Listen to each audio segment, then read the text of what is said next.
from the number 7 that brings fortune to the dreaded 13 that sparks fear. Numbers have shaped human beliefs for centuries. But why do some numbers feel lucky, while others feel cursed? Why do we see patterns and power in simple digits? Today, we're exploring the legends, myths, and curiosities behind the world's most famous numbers. Humans have always sought patterns in the world, and numbers were often seen as more than just math.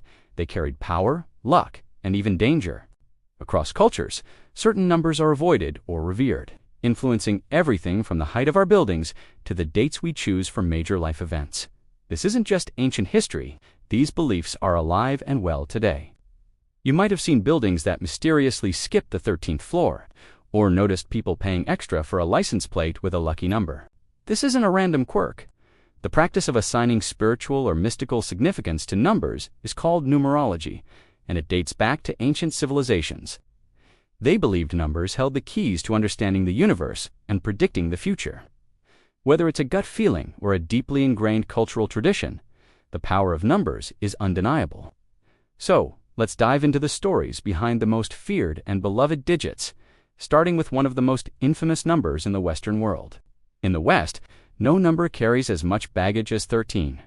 The fear is so widespread, it even has a clinical name: triskaidekaphobia. Hotels and office buildings often omit the 13th floor, going straight from 12 to 14. Some airlines skip the 13th row on their planes. But where did this deep-seated fear come from? Many historians trace it back to two key ancient stories. The first is from Christian tradition, the Last Supper. There were 13 individuals at the table, Jesus and his 12 apostles. The 13th guest to arrive was Judas Iscariot, the one who betrayed Jesus. This forever associated the number 13 with betrayal and doom. Another origin story comes from Norse mythology. The story goes that 12 gods were having a dinner party at Valhalla. The trickster god, Loki, an uninvited guest, crashed the party, making him the 13th attendee. His arrival led to chaos and the death of the beloved god Balder. In both narratives, the arrival of a 13th guest at a gathering spells disaster. These ancient myths have cast a long shadow, cementing the number 13's unlucky reputation for centuries. Even today, Friday the 13th is considered a particularly unlucky day, a superstition that combines the unlucky number with the historical bad luck associated with Fridays. But while the West fears 13, other cultures have entirely different numbers they celebrate or avoid. Let's travel to Asia, where the numerical landscape is completely different. Here, the number 8 is considered extremely lucky, especially in Chinese culture. Why? It's all about sound. In Mandarin and Cantonese, the pronunciation of the number 8 sounds very similar to the word for wealth or fortune. This simple phonetic similarity has made the number incredibly desirable. People will go to great lengths to incorporate the number 8 into their lives. They'll pay a premium for phone numbers, license plates, and even apartments with the number 8 in them. The 2008 Beijing Olympics were a perfect example of this obsession. The opening ceremony began at precisely 8:08 p.m. on August 8, 2008. That's the 8th of August, 08. It was a deliberate choice to harness the luck of the number.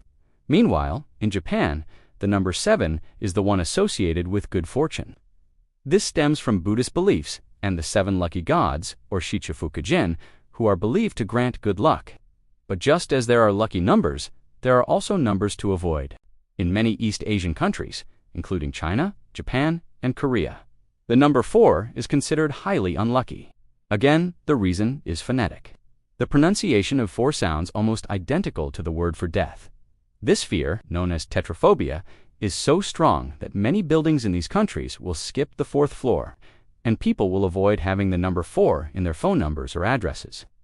It's a powerful reminder of how a simple sound can shape an entire culture's beliefs. The influence of these numbers goes far beyond simple preference. It has shaped history, architecture, and our daily routines. Ancient civilizations, like the Babylonians and Egyptians, used numerology not just for spiritual guidance, but for practical purposes, like designing temples and planning cities.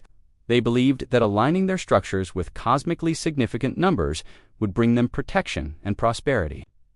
This tradition continues today, though often in more subtle ways. Think about it.